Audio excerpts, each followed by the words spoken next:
Help! They've kidnapped me. Lady Di, a Modern Fairytale by Slobodan Radojev. Mitrich Part 2 Conspiracies Chapter 33 Mousetrap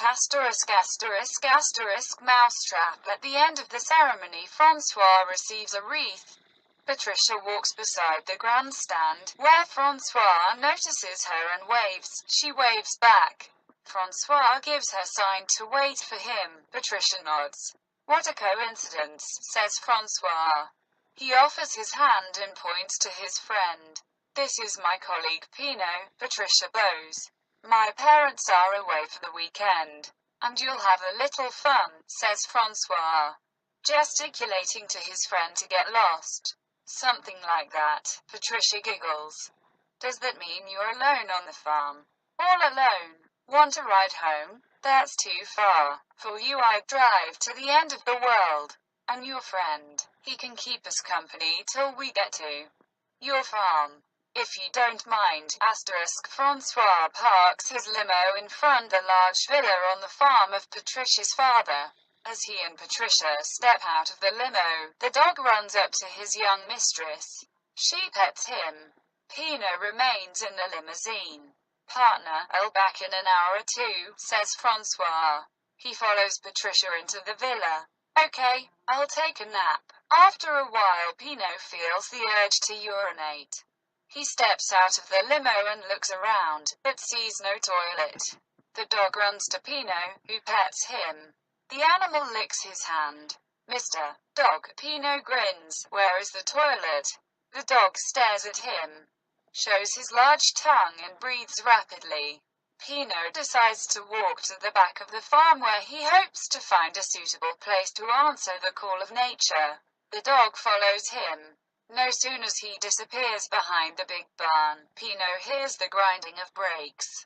Instinctively, he falls to the ground. The dog lies down beside him.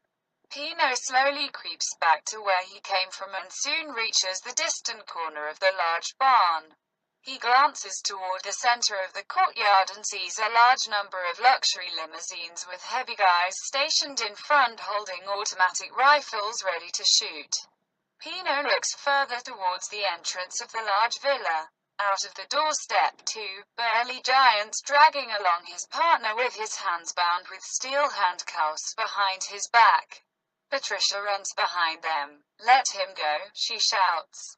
Let him go. Soon two men come out of the villa, a thin one dressed in a black suit and wearing a black hat, and behind him half-bald Fatso.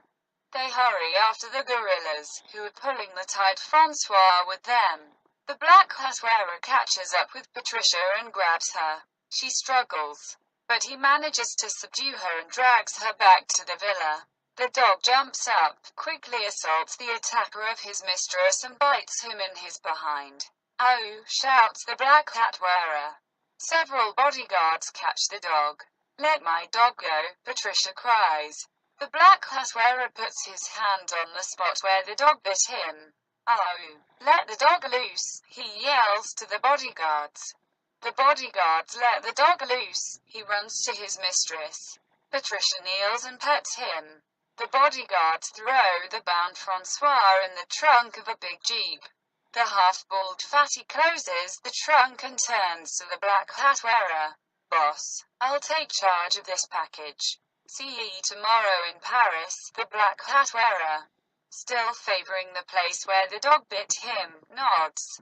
Oh, okay. See ye tomorrow in Paris." Pino recognizes the black hat wearer and the half-bald fatty. His heart freezes.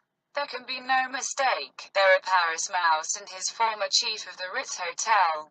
Dutch whore, Pino swears to himself. She lured us on thin ice. Pino quickly retreats and then begins to run away as fast as his legs can carry him through the long lanes of beautiful Dutch tulips. In a few minutes he succeeds in covering a great distance and soon reaches the banks of a canal. Without thinking, he jumps into the water and swims rapidly to the other side. Skillfully, he scrambles up the bank, looks back and is relieved to find that no one is following him. Yet Pino continues his flight as far as possible away from a certain death. Patricia is crying. I trusted you. Paris Mouse offers her some white napkins. Here, clean your nose. She takes a napkin and dries her face. Why didn't you tell me that you were out to get Francois? Would you have helped me? No, she says honestly. Paris Mouse laughs. That's why I didn't tell you. Patricia raises her fist.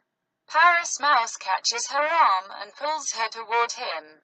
Their lips melt. After a while, Patricia takes leave of him. But it's not fair that you cheated me. Paris Mouse spreads his hands. You're right. But that's life. Besides, the thief also robbed your father. Patricia shrugs her shoulders.